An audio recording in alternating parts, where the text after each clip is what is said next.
there. Today we are going to talk about how to determine the best homeschool schedule for you and your family.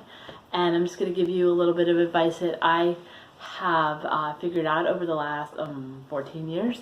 And it changes actually based on age, so we'll talk a little bit about that too. But before we get going, if you could hit the subscribe button if you haven't subscribed. That way you get new content as it becomes available. And I am looking to publish a video at least once a week. So, and also if you like it, hit the like button. Thanks. So we will begin with determining your best homeschool schedule. Now, schedules are great and highly recommended. But the big thing to remember is that this is for you. Your schedule may look unique than your friend who's homeschooling. Some people are working around work at home, or they're working around a job, or they're working around multiple kids that they're homeschooling. And so you get to make this based on your needs. To give you some idea, it's often asked, how long should my kid goes to school all day, but now that I've taken on my homeschooling, we get everything done in an hour and a half. And I'm going to tell you that is absolutely probably the way it's going to be. The recommended time periods, I'll go through those a little bit. My channel, Homeschooling Teens for Success, primarily obviously focuses on middle schoolers and high schoolers. Those are teenagers preparing for the end of their school career here before they go on to life or college or what may have you. But this video is going to kind of incorporate it all, because if you're a homeschooling mom of more than one kid, you may have different age groups. First of all, let's start with pre-K. All right, if you have a pre-K kid, and I made this mistake, and thankfully the first one that I had was a girl, because if I made the mistake with a boy, it might have had more dire consequences. Everything you do can be play. Like literally everything that they learn, you can find a way to make it play.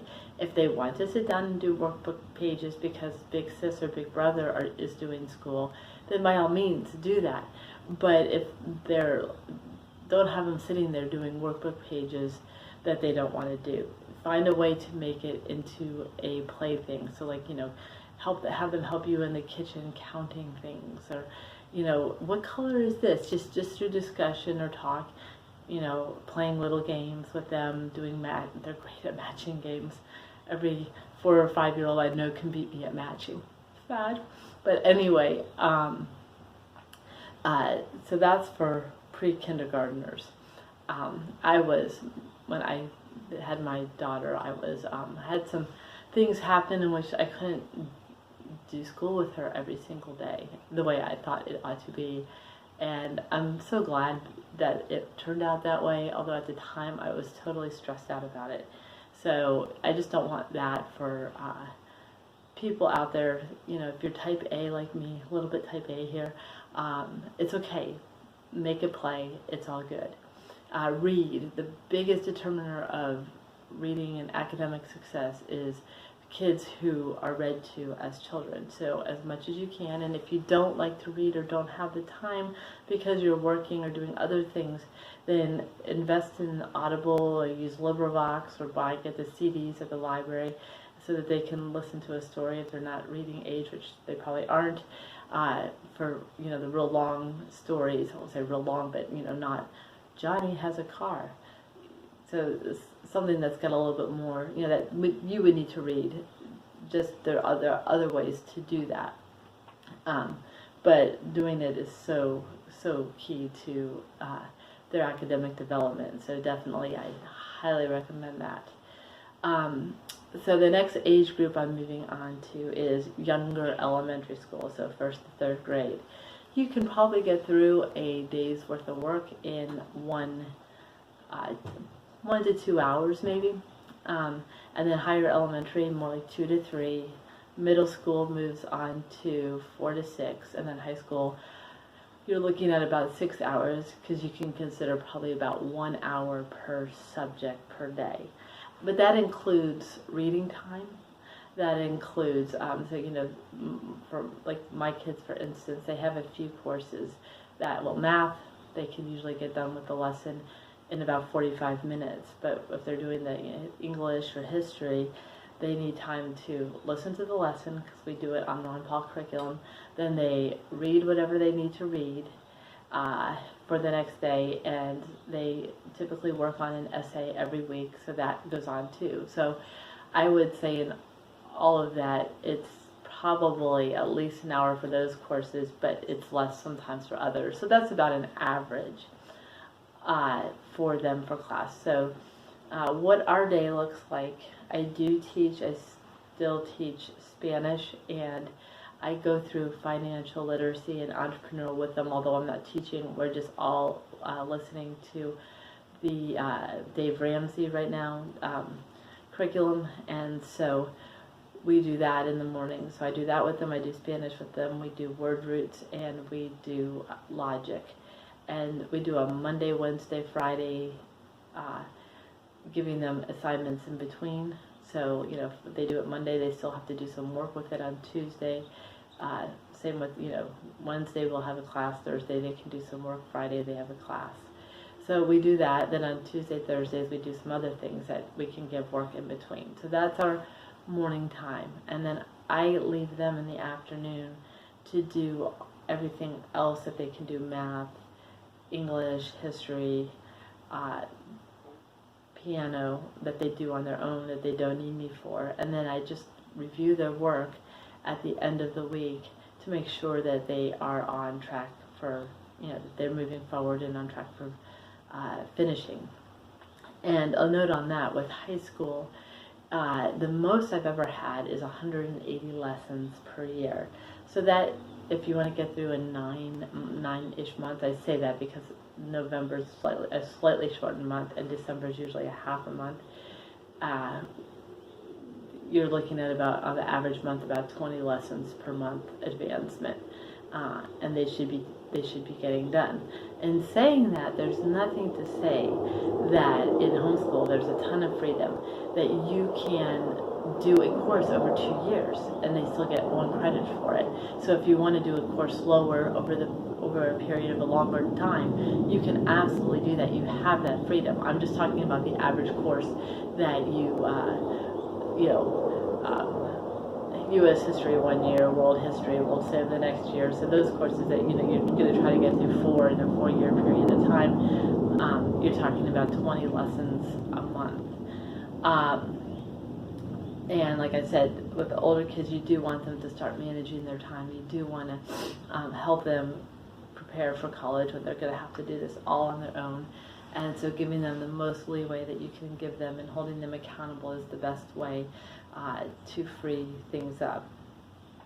Also, on the schedule, before I move to an annual schedule look, I will say that when kids are little, they're best in the morning, so they wake up bright and cheery, sometimes really early, and you want to that's typically when I would get, knock math out, knock the harder subjects out, because that's when they were the most vibrant and alert.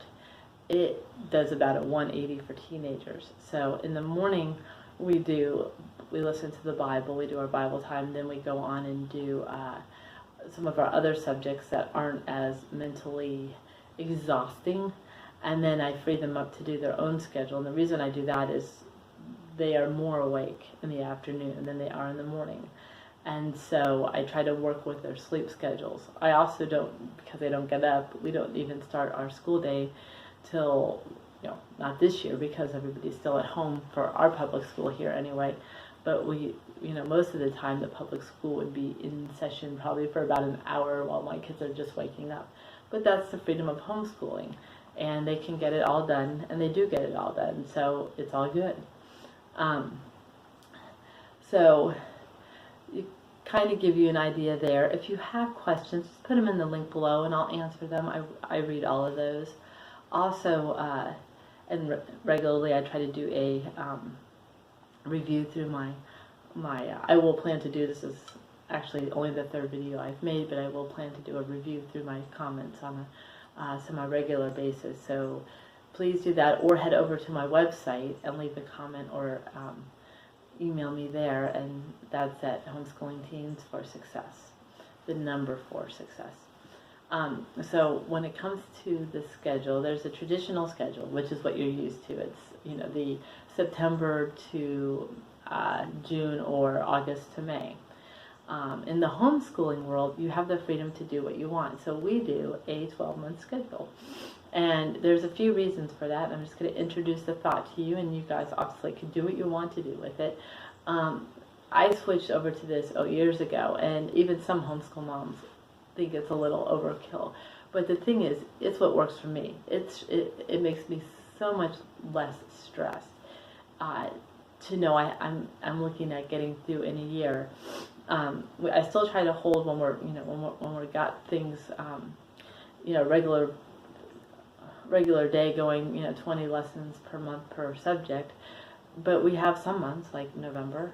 Well, actually, our October can be bad just with camping trips that we plan. We have an annual camping trip. We have an annual hiking trip. They're not the same trip.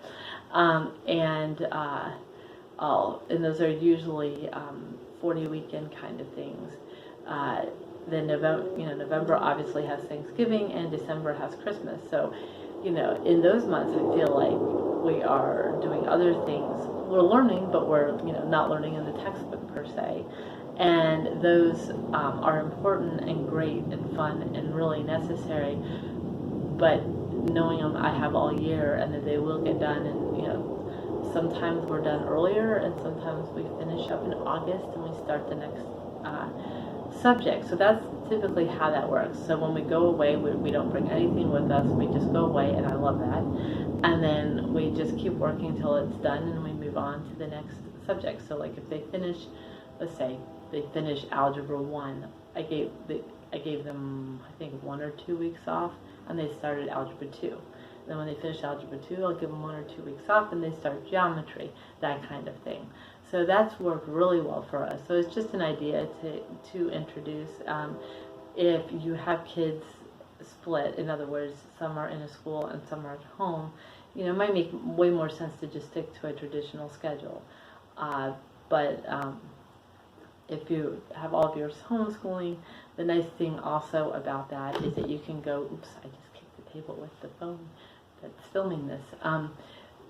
The nice thing about that is that you can go away, and you can also go at times where the whole world isn't off. Like, we avoid all the school times, so we don't go places that everybody else is going, like Disney World in December.